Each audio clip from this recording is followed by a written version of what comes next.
अघि देखाहालेँ हैन। अब म खाना खान जान्दैछु, हेरिदिनुस् होला है तपाईहरु।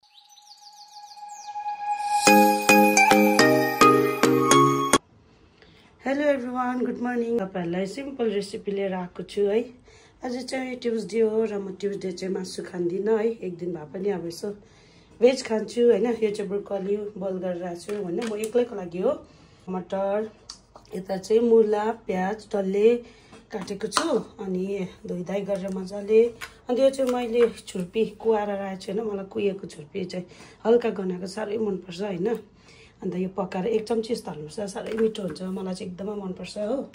अन्त यता चाहिँ छ तपाईको चीज अमुल घिउ है। हेर्दै गर्नुहोस् होला है, म बनाउँदैछु।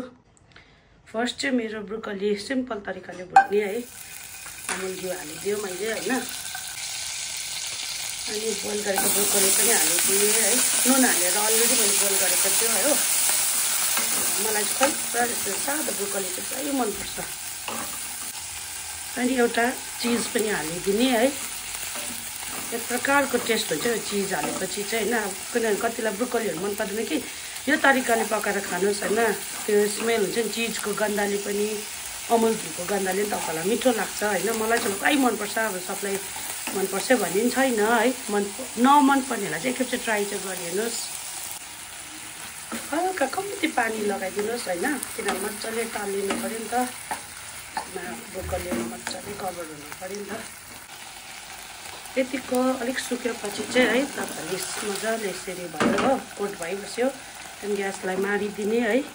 यसरी एउटा पेलामा खनाइदिने है।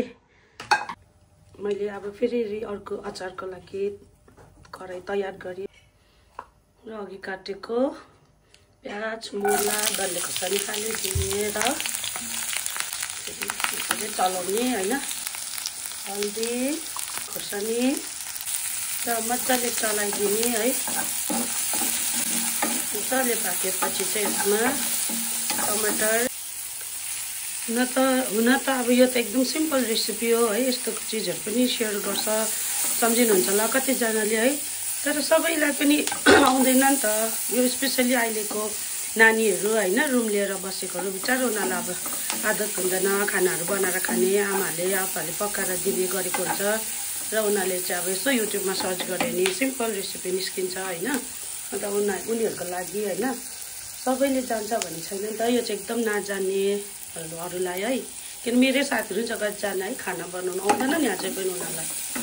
उनीहरूले सिकिछ है हेरेर। अलिक कम्ती पानी हालिदिने है र मजाले छोपिदिने है। एकछिन पाक्नु दिने मजाले। त्यहाँदेखि चाहिँ छुर्पी हाल्ने। पानी मजाले सुकेछ है।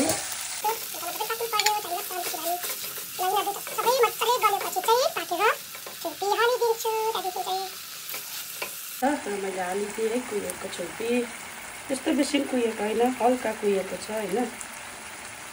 बेसी त खानु हुँदैन। अब यस्तो चिजहरूले बिजाउँछ है, घोडा दुख्छ र पनि खै यस्तै चिजहरू मनपर्छ मलाई चाहिँ। भन्छ नि स्मेल यस्तो मिठो लाग्छ कि मलाई।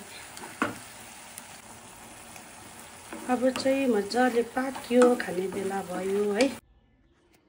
अब चाहिँ मेरो खाना पनि रेडी भयो है। म चाहिँ अब खान लागि तयार छु। अघिको गर्के चटनी खाना, अन्त ब्रोकली बोइल ब्रोकली है। अन्त यो मेरो फिलिङ्गेको अचार। अब यति छ मेरो आजको भेजको है। Welcome to my YouTube channel लामो भ्लग है। आजको मेरो अब यही थियो। तपाईँलाई अघि देखाहालेँ होइन। अब म खाना खान जान्दैछु, हेरिदिनुहोस् होला है तपाईँहरू। आजको मेरो बिहानको लन्च। पाल्जो चाहिँ बिहान नै खाएर गइसक्यो है। यो छुर्पी गनाएको चाहिँ मलाई चाहिँ प्राय मनपर्छ साथीहरू। कुनै दिन है घर हात दुख्छ र पनि मलाई कन्ट्रोलै हुँदैन होइन।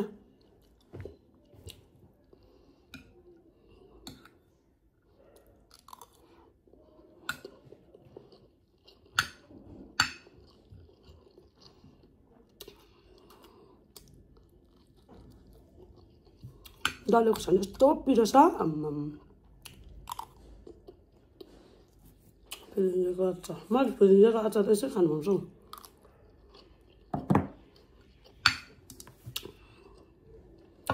Broccoli, bye bye.